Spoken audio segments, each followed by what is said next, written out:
Thank you. Thank you, Dr. Long. It is good to always be back at LCU. I probably would have completed my master's studies here had they been available to me at the time and had tuition been waived and had I worked here. But I did get all those perks for going to Texas Tech. So I'm grateful to have experienced all three schools of nursing in our community. It contributes to, I think, diverse learning environment. But it's good to have you all. I hope some of you are maternal child health nurses in this topic. And even though this is Research Week, and I will say this was my first attempt as a graduate student at participating in anything that had merit or could be referred to as research. But it was really once we hit that wall of needing to approach the IRB to do any kind of research on our client population, you know, the IRB, I learned that not only to access our vulnerable clients, we would need IRB approval from our national office, we would need it from our School of Nursing, Texas Tech, we would need it from our state contractor. So we quickly called it a research-based, evidence-based performance improvement pilot project so that we could get to something through research by looking at data, looking at evidence-based practice, and then bringing something to the table that would improve our outcomes for our vulnerable moms. And we'll go more into that as we proceed. But I did have a partner on this pilot project, and it was Elizabeth Toombs, and we partnered on this for about, off and on quarterly for about a year, and so she helped contribute to the final product that I'm going to share with you today. And I know she has presented this in San Diego, and she and I both just want to disseminate and share our findings. I think it's significant to do that not only for your topic and your population, but for nursing. And so I'm glad to be here. And I do want to recognize one of our nurse home visitors in the audience, Miss Samara Silva. Has been with our team and has some familiarity with this work. And as a nurse home visitor, at the end, if we have questions that apply to clinical practice, I'm in a clinical role, but I supervise nurses in a clinical role, and we serve a vulnerable population, but she's a valuable asset to our team. And I'm glad that she's here today to support me. Let me give you a little bit of background, and as we update these slides and get further into Healthy People 2020, when we started this project, I was in your shoes as some of your shoes, some of you have moved on, but I was a graduate student and we needed to do a project, and that, you know how your faculty will encourage you to do something you have an interest in, and certainly I had an interest in high-risk pregnant women, and my interest grew in breastfeeding because we were not hitting the mark on our benchmarks, and we have a lot of benchmarks that we try and hit in the community-based program that I supervise. And we picked this one, and of course it came from the student nurse, picked this research project and then grew it into this clinical protocol that we now implement every day to improve outcomes for breastfeeding. But let me share with you the foundation in 2010 when I was a graduate student, and we presented what we had to our breastfeeding committee that formed and helped us to move forward. Our initiation breastfeeding rates at that time were about 75%. Around the state there were 78, and so national rates initiating breastfeeding, we looked pretty good. And so that's not really been an issue, and that was not our rationale for improving that outcome. But when we looked at our rate at 6 and 12, 18 and 24 months, we were not embarrassed, but we were wondering, how are we ever going to get those long durations when we're really not having a lot of success for the short duration? And so my thought was, we will not hit 6 months until we can hit 6 weeks. And so we put away our long-term data and our HP 2010 benchmarks for these long-term intervals, and we just looked at what can we do postpartum, the first 2 weeks, up to 6 weeks, so that we can really make change to get our moms further out later on. And so if you do some comparison with the internal data that we collected with our nurse team in-house, we found we had good initiation rates but very low long-term.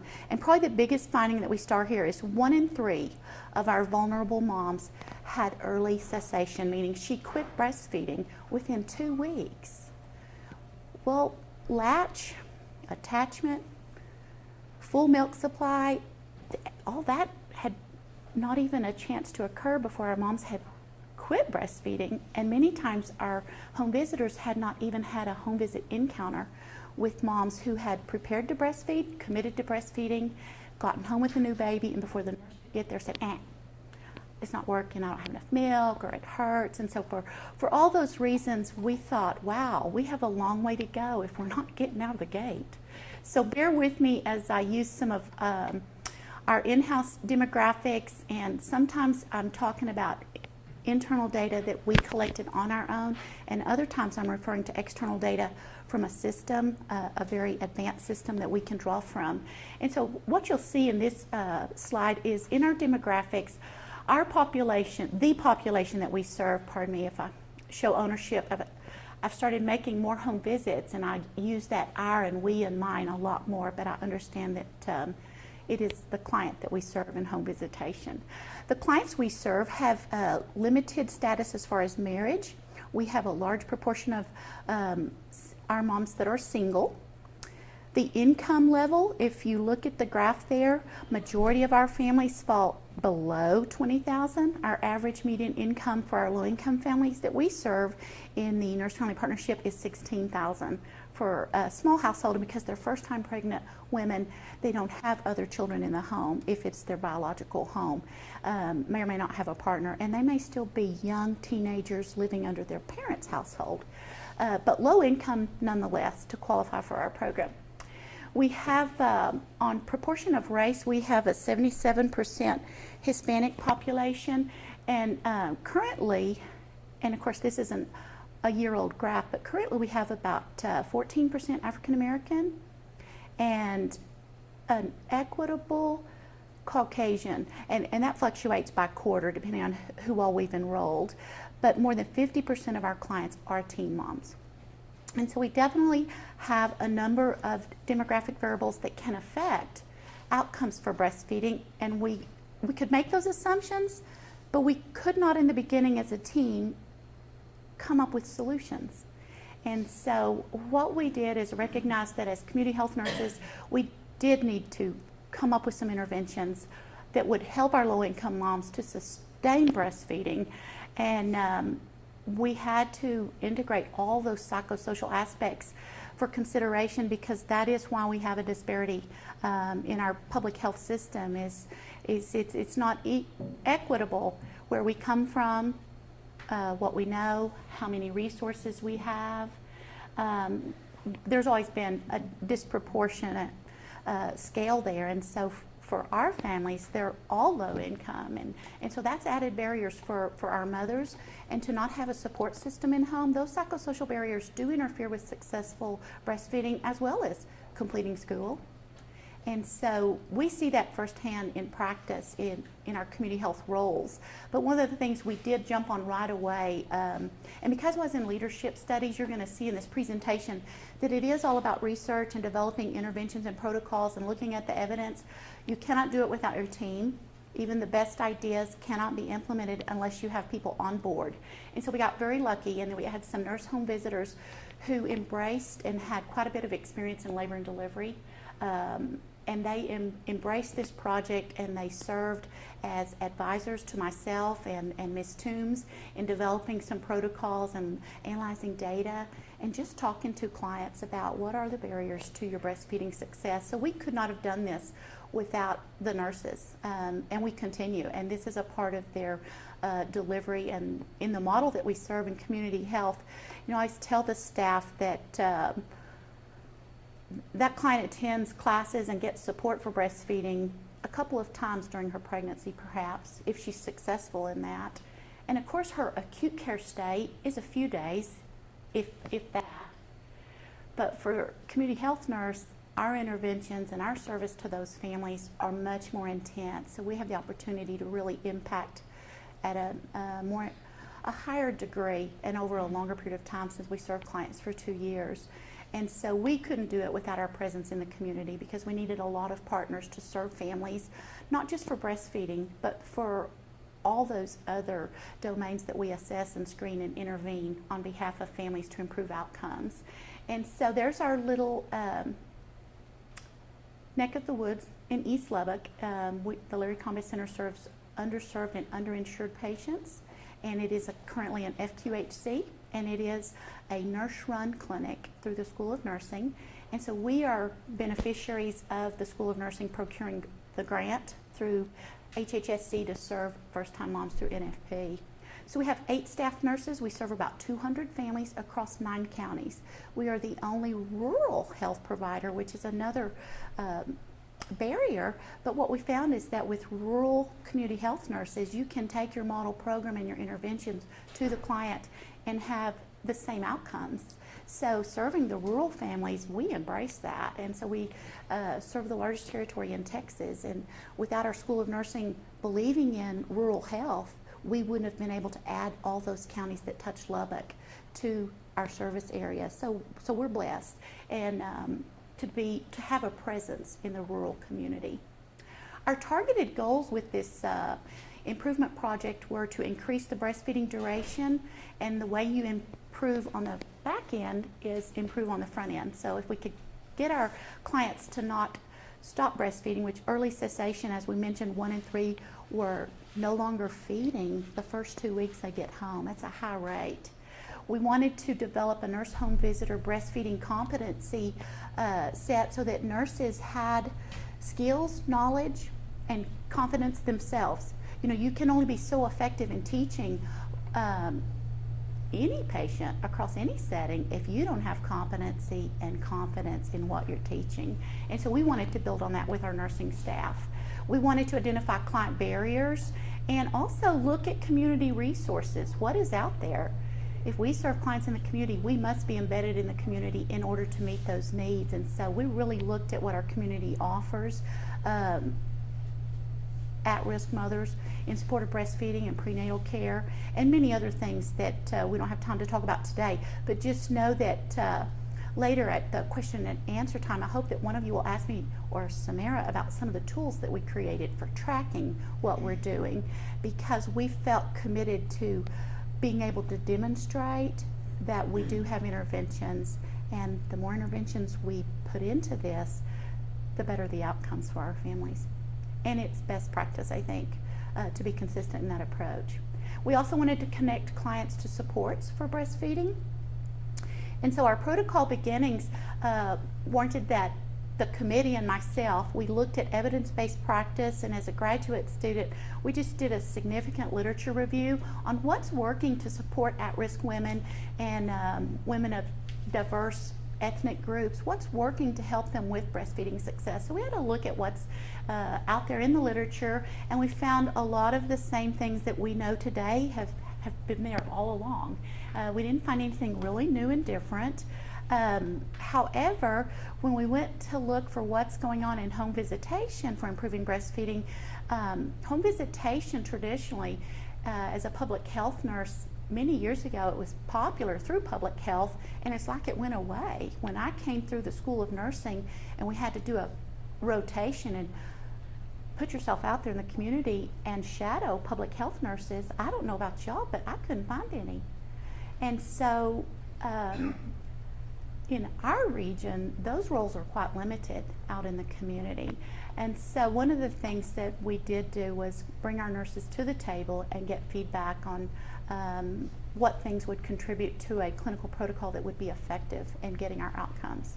So we established some data collection tools, and I have those tools to share with anyone that has a grave interest in tools. They're in-house tools. They're not anything that we borrowed. We created our own.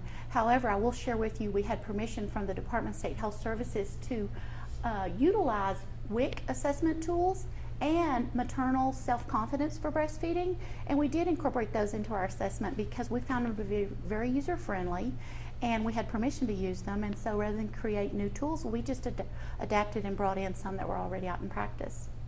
So let's look at some of the variables that we found that had an effect on the breastfeeding duration for this population.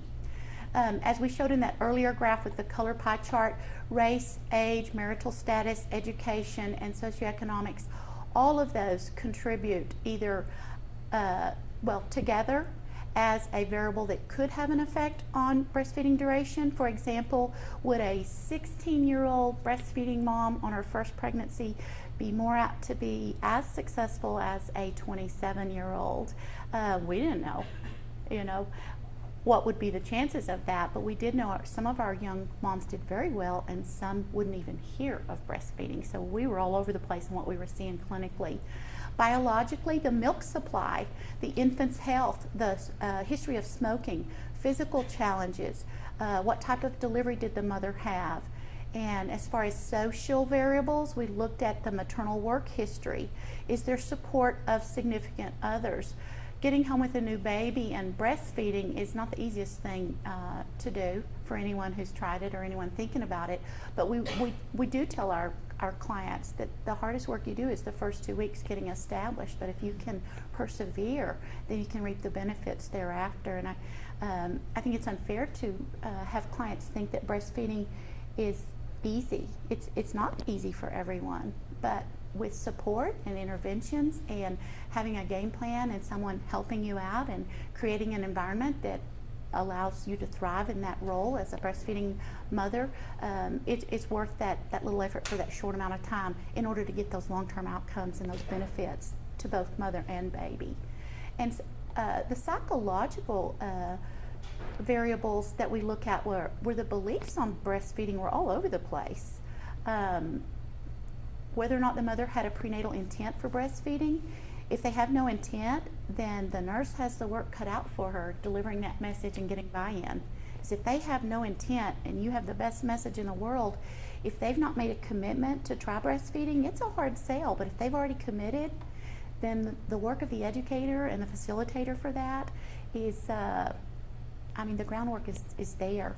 And so maternal confidence for breastfeeding is key to success, but you can build their confidence through interventions. Family history for breastfeeding. Many of our clients are young, and if you all remember when formula came on the market, breastfeeding took a dip because formula was readily available. Babies presumably liked it, tolerated it well. We know now that, and we have known all along, that breast milk is best. And so we had a period of time where formula was like the new kid on the block, and people were not fearful of the effects of formula. And even when my children 30 years ago were small, it was just, was it convenient to breastfeed or did you use formula? It was kind of how we based the decision. But our families today that are on WIC, and some of the families see formula as free. And so there's this thought that, well, I won't breastfeed, I'll just use formula, it's free. Well, they don't even recognize oftentimes that it may be free, but it's not the best milk or the best nourishment for your baby. So we have some work to do with our formula biased families, and we embrace that. And so one of the things our breastfeeding protocol encompassed was developing the healthcare provider's ability to support disadvantaged mothers. And we knew that would require additional supports to our staff.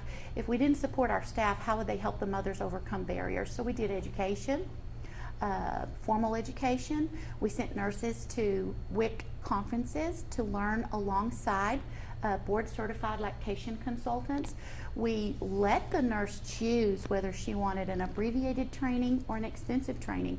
And the reason we did that is nurses in developing their home visitor role sometimes have other areas of interest. And I think as a supervisor in leadership studies, you need to develop your nurses by letting them have a choice in those things that they want to know more about and explore further. And so we didn't enforce that every nurse would go get the same training. We left it optional, and we did have 50% of our staff elect extensive training on breastfeeding, even those with prior background. And so that, I think, helped contribute to that team approach. When we went to prepare the protocol, we wanted to promote a assessment process, how to assess the client's desire to breastfeed. And our model program does provide us with content and assessment tools to screen for that, but each nurse does it a little bit individual based off where the client or family is. You all remember Maslow's. You can go in there with the best content. If the basic needs are not met, you sometimes have to put content on the back burner and assess basic needs and then come back to content. And so nurses do handle that on an individual basis. And again, we developed a comprehensive education on the benefits of breastfeeding. If the nurses could master that and carry that out to the clients and families, then the message would resonate among young mothers on breastfeeding. So we try to look at the media and look at tools that we had in-house to support the clinical protocol that we developed, and establishing, as far as other supports that we did, we looked at what are we already doing that's working well and what do we need to do that's a little bit better.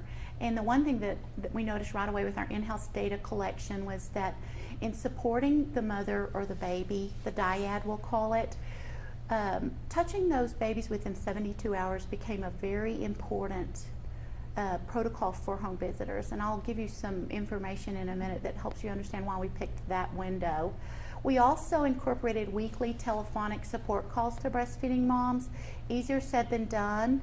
Texting is more popular than telephone calls, and so little did we know that one should not be assessing via texting.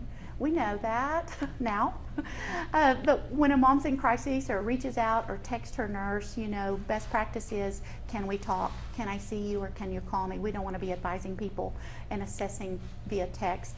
It's not best practice. And so the telephonic support was quite a challenge for us with low-income families whose telephone numbers and phone access changes frequently. Would you agree, Samara?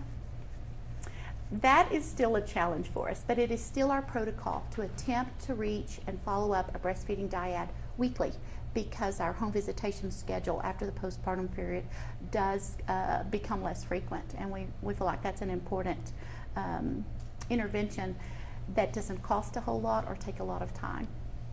At 2 weeks, one of the supports we added to the protocol was that the nurse home visitor would assess hands-on, eyes-on observation of the breastfeeding dyad, and she would also have the client complete her own self-assessment of how breastfeeding is going.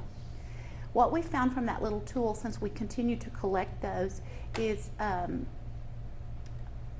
as I received those data collection tools from the nurses in the field, what we found on that self-assessment is that it was very well lined up. This is the one we adopted from WIC. Yes, no column, simple self-assessment. If a client answered a problem area, a nurse could just look at the tool and see what 2 things to focus on that day. So you didn't have to go through there and keep asking. You just went with, oh, I see here you don't think you're making enough milk, and you could, through motivational interviewing and further assessment, you could troubleshoot that. And one of the ways the nurse can reinforce in the field that there is enough milk is to reinforce with the mother that the baby is voiding. You can assess for that and ask. You can assess the baby, skin, tone, behavior, fontanelles. You can count diapers, but we can weigh the baby and show the mother from last visit to this visit. And if you can show them the baby's gaining weight, then even though they may not see it or feel that they're making enough milk, you have reinforced that the baby is growing and is hydrated and thriving and that you are making enough milk. So that in-home assessment and those eyes on the baby, critical.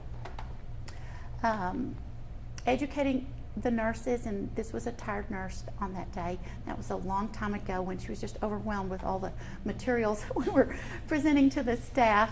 But we did have good buy-in from our nursing staff, and I think that is one of the key reasons that we were able to implement this protocol, is that the nurses bought in and understood the importance of making a change in how we handle breastfeeding mothers. Looking at that 72-hour window, this is what I was going to mention a few minutes ago. Prior to implementing our protocol, the nurses averaged 11.6 days from delivery to that first home visit. And I know that seems like a long time, you know, what's going on with the nurse and the mom, but that was what our baseline data told us, is that, wow, we have these new moms, we have the caseload this big, we serve this much area, but it takes us a little more than 10 days to get to them. What's up with that? What we said is we will now put the breastfeeding dyad at the top of the nurse's agenda, and we will touch those clients within 3 days. Touch them, meaning see them, assess. You may not do the whole enchilada for your home visit assessment, but at least get your eyes on the baby and the mom. And so that is where we came up with 72 hours. We had to pick a number, and we went with 3 days. Our original findings also showed that if I mentioned 1 out of 3 stopped within 2 weeks, well, if the nurse is averaging a home visit at almost 12 days out, she would get there and find they've already quit breastfeeding and there wasn't a lot of intervention you could do. And so that was very disheartening, especially if you had helped to prepare the mother for breastfeeding. The nurses felt like, what happened?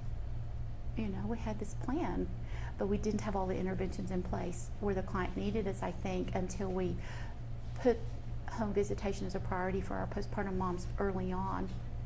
After we implemented that 72-hour window with the cohort, the first cohort that we implemented on, our home visitors were successful in evaluating 63% of the dyads in 72 hours. I don't think, had we had the protocol, I don't know that it would have changed because there wouldn't have been a supply and demand or a need, but because we were focused on performance improvement, everybody would touch their breastfeeding mom in 3 days, and so it wasn't negotiable. That was the protocol. The window of opportunity allowed the nurse to assess, monitor, reinforce, and troubleshoot. And that's our job, to do that for our postpartum moms. So as far as the telephone-based interventions, that weekly support call that we made, whether or not it was successful, and look at the internal tools that we developed for tracking the nursing interventions. And I will say that when you line up those sheets on a spreadsheet and look at the data, it didn't matter what nurse it was or what client it was, how diverse the barriers. The more you touched, the more resources, the more calls, the longer the mom breastfed. And so it told us we still had more to do and could do, and that it was worth it.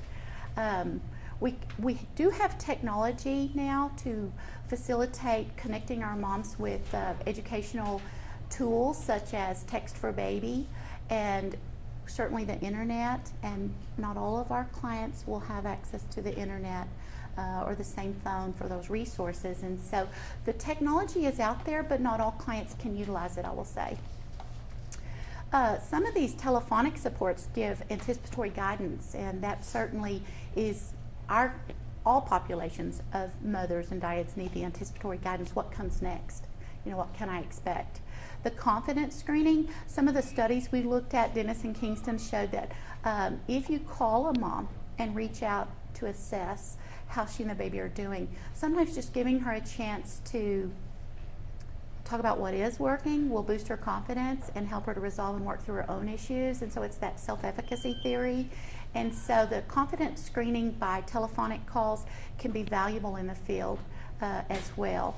And then obviously a nurse home visitor in her role can only be available to a certain point. And because clients are in the community, it becomes do we have a hamster over here on a wheel? It becomes important to make referrals to further assist the mom. And some of those referrals the nurses would make in the field would be calling the breastfeeding hotline, call your WIC nurse consultant, call your childbirth educator, call me. I mean, the nurses would sometimes say, when you have problems like this, you can call me. And so linking them to other assistants and getting them into a clinic if there's a problem with the baby, very important. And so the telephone is still our BFF, even if we can't assess and instruct through texting. We can at least facilitate, tell me what you need, and we can make those linkages telephonically. Other supports that we track and monitor, and we could see, these are those things I mentioned to you that when present, duration for breastfeeding goes up. And the more of these that are present, the more successful the breastfeeding dyad. And that includes attending breastfeeding classes, even though the nurses are equipped and prepared and clients have the option for one-to-one teaching.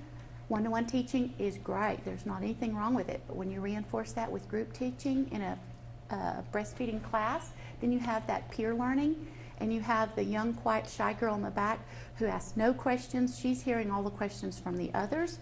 And so even though she may not be asking, she's learning. And so facilitating supports through a breastfeeding class during pregnancy are critical. Hooking them up with hospital lactation consultants can facilitate that in-house consult, which is that 1 or 2 times for that 1 or 2 days that they're there, but it is critical if you're talking about latch. And so our hospital lactation consultants are valuable to even our vulnerable families.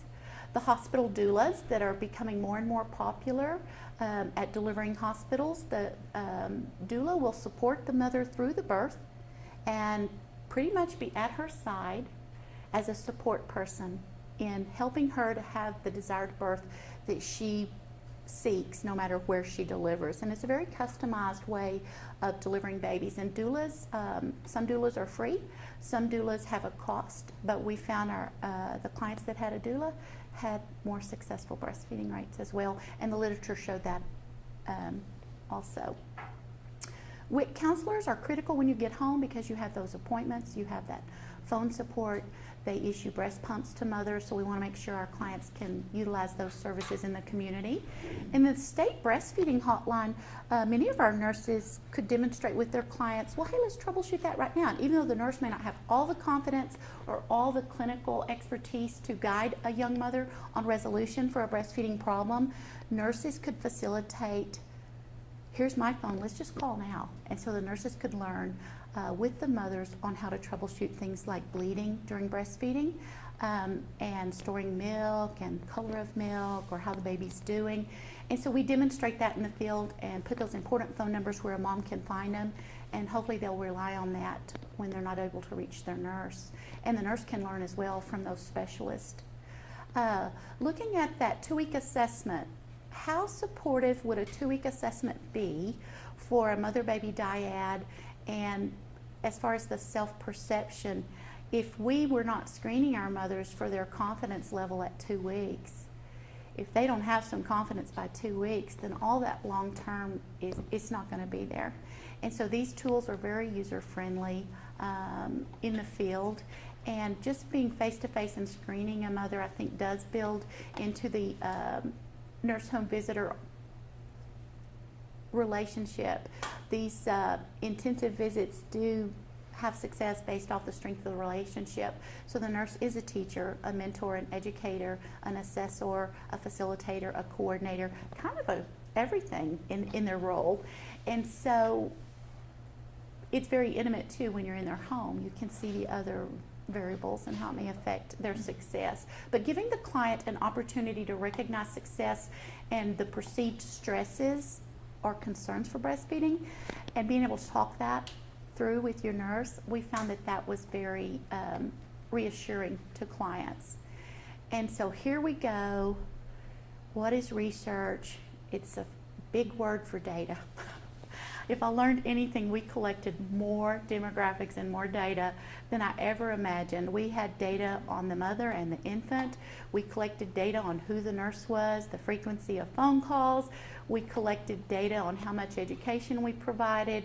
We had data for the number of referrals and resources accessed by the nurse for each client in our cohort.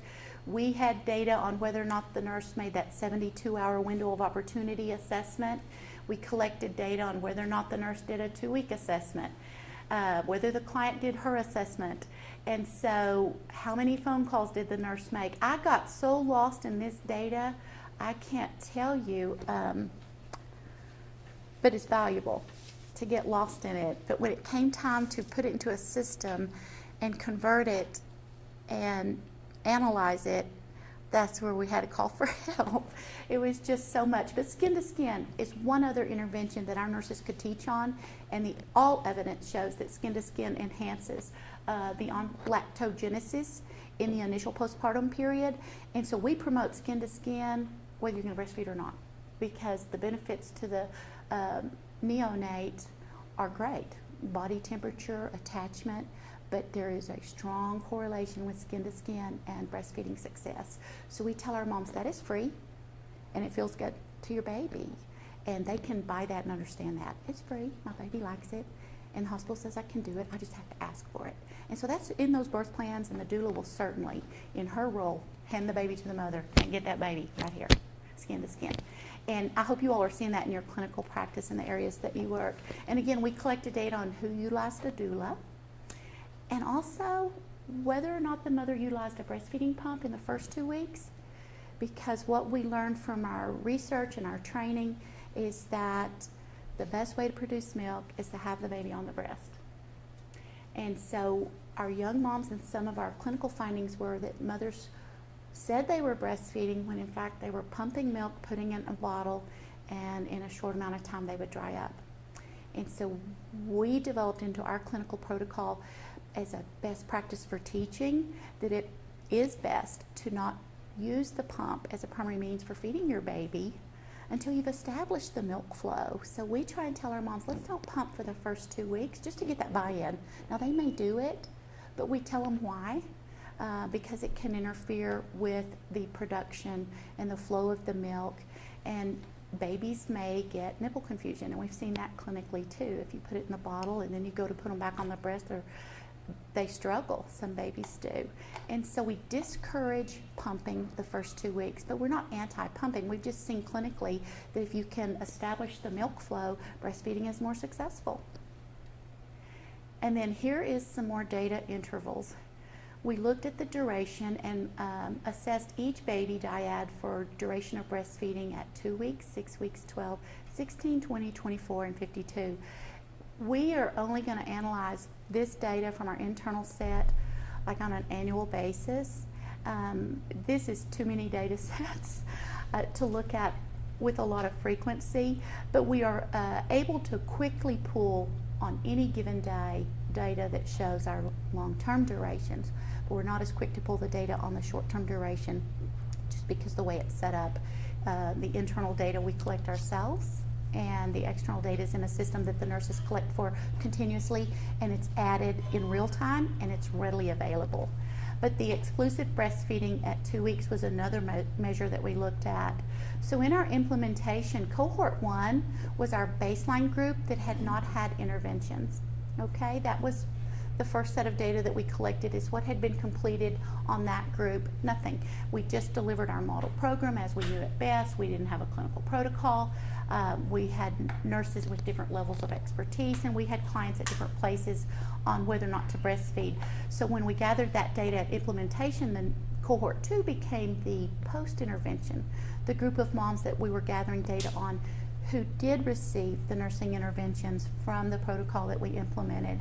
And we're coming up on my timeline for that, Samara. I think we're coming up on each August will be a year that we started the cohort. So we've had a year to implement, now we've had a year to gather data, and it'll be nice to polish that up and put it in the presentation and bring it back, but it is a lot of work to collect internal and utilize an external data system, and that's one of the challenges that we found. And these are some of our young moms at a celebration with their babies. And some of the challenges I mentioned to you earlier that we saw, nurse home visitor personal philosophy on breastfeeding. We had a home visitor who didn't have a philosophy on breastfeeding because she had not breastfed, and so she wasn't sure what her philosophy was. She understood it to be healthy, but having not worked, educated, I mean, she had experience in home health, she had experience with working with teen mothers in schools, but she didn't have labor and delivery or antepartum or personal breastfeeding experience. And what we saw in our data is that nurse had the lowest rate of breastfeeding moms of all the nurses. And so that was an outlier, because all of our team of nurses, we averaged 15 years experience for the team of nurses that contributed to gathering the data on both these cohorts. And so for one nurse to not have success with breastfeeding among her clients was an outlier, because all of the clients met that same eligibility criteria, and it just didn't make sense. But since that time, we did enhance her, she is getting a on breastfeeding, and it is more positive, but she didn't have the knowledge base, so she didn't have the confidence. And her perspective with her low-income clients is, well, they can get their milk and they have so many other needs. I just couldn't bombard them with more on breastfeeding when they said they weren't sure. We just moved on. And so that's understandable, but she is developing more confidence in delivering the message on the importance and the health reasons for breastfeeding. The systemizing process, again, I'm referring to how we collected data and how we identify our variables and how we implemented the protocols. And so those were some of our challenges that we were faced with as we look back on the pilot project, that really we still need to revisit some of those as we go further. Again, initiation rates were high. We were not targeting improving those rates, and so we've been very static to be at 78-80% since our doors opened, and we're content with that. That meets the healthy people mark. So that was not the rationale for intervention. Our preliminary results came, and this set of data was within 6 to 9, which would have been 2 or 3 quarterly reports that we collected this data. So the dark blue line at the base is our pre-protocol, or our cohort 1 data that shows how many weeks across the bottom that this group on the left, and this would be the number of moms that contributed to the data set that breastfed. And then our light blue is our protocol group. Once we implemented the pilot, you can see that at 2 weeks, we had about 70 moms who had sustained breastfeeding. And post-protocol, you can see that that increased. And if you look at 6 weeks, across all variables, we had an increase in the duration for breastfeeding. So our preliminary results got us really excited. And then you can see further out, breastfeeding kind of drops off there, but we were most excited about that 6-week mark because that was the mission behind developing our protocols. We will never get to 6 months if we don't get to 6 weeks. And so our preliminary results were really good. This slope also again shows that at 6 weeks we had a significant improvement, again at 12. The light blue lines, if you follow those out, every interval we saw an increase in our breastfeeding duration for our clients. And that 2-week mark, once we implemented the 72-hour home visit, that 2-week just went way up. And that was exciting because remember, that was our group. 1 in 3 didn't even make it to 2 weeks. So that's the thing I'm probably most proud of for the nurses, is that when we had buy-in and we did make a change in our practice, we could see that it made a difference in our client outcomes. And again, at 6 weeks, when you look at these graphs, and this is where we had help putting this all together, I did have help with the data analyst. And that is the one thing, as a graduate student, I was not prepared for the data systems that we collect. And that's okay though. Had we not taken the data to the analyst, we wouldn't be here today. Had we not done the work, we wouldn't have the outcomes. So you've got to put it all together, and you can do it, even if you don't know how to feed this data into it. You can find someone who can. So do not let those systems deter you from doing research as you move further into your practice. Look at this graph for how well did we connect first-time moms to resources to support breastfeeding. That's just a big old bar. But that tells you the nurses got busy and we had good buy-in, and we coordinated some resources to support their success. This one is pre-protocol, post-protocol on the exclusive breastfeeding. At 2 weeks, our protocol group did increase by about 20%. Our overall duration, and these slides are updated today before I came, and I apologize, we had preloaded this presentation for you all today, and so I have it on another flash drive, but I think I have the numbers for you because I've looked at them enough, but they're going to be long-term numbers. Again, bear with me. It's easier to pull that long-term data than that in-house data that I sit on for a year. But let me share with you our long-term rates from where we were, pre-protocol and post-protocol. Pre-protocol, again, we had good initiation rates, 78%. We've maintained that. Some quarters we hit 80, some we dipped 76. Our initiation rates have been good. Our 6-month duration increased from 6 or 7% to 15%. Our 12-month duration was 0% pre-protocol, and we were able to increase that to 7, 8, 10%. And then our 18-month, again, we just had bagels across the board in that first cohort. But post-cohort and now, our long-term data does show that we had at least a 5% increase across all those phases for long-term. And so it certainly is good to continue to see that grow. And we'll have a data set come out the end of this month that will even have some 2-year breastfeeding babies on it. They were not included in the intervention because those were clients that were in cohort 1, but they were the successful clients in cohort 1 that finished all the way out. So even those we can celebrate, and they'll be in our long-term data. They weren't a part of our protocol, but it's the 2 moms that we can jump up and down for breastfeeding for 2 years. But we saw improvements across the board, whether it was significant, the reduction of that early cessation, getting from 31% of our moms that stopped, getting that down to 4% in 2 weeks was very valuable, because that was the window of opportunity as we saw it for supporting and sustaining breastfeeding. And so there's that 6-month duration. Again, this is a year old. We're looking for that 6 month to be even higher. In fact, at last glance it was 15%, and I anticipate we increased by about 5% each quarter. So I'm just going to hope and watch that this data will keep going to the right. But so far we haven't had any downward trend on our breastfeeding success. Lessons learned. Are we doing okay on time? Lessons learned. Our stakeholders were key in implementation, and our stakeholders, again, just for review, in this group included a board-certified lactation consultant who is also a faculty for the School of Nursing, myself as the supervisor of the project and the pilot, and nurse home visitors. And other stakeholders were the clients that fed our data, and obviously the clients that were breastfeeding, and then all of our community partners that provided support to our population. Including staff, if you're in leadership studies and you want to do a performance improvement project. It can be the best idea in the world, and it can be all yours. But if you don't have buy-in, it is not going anywhere. So take it to your staff, let it be their baby too, and have shared governance over bringing that change to your clinical practice, and you'll have a lot more success. And you all probably already know that in your studies here at LCU. Data collection, meticulous and continuous. Data.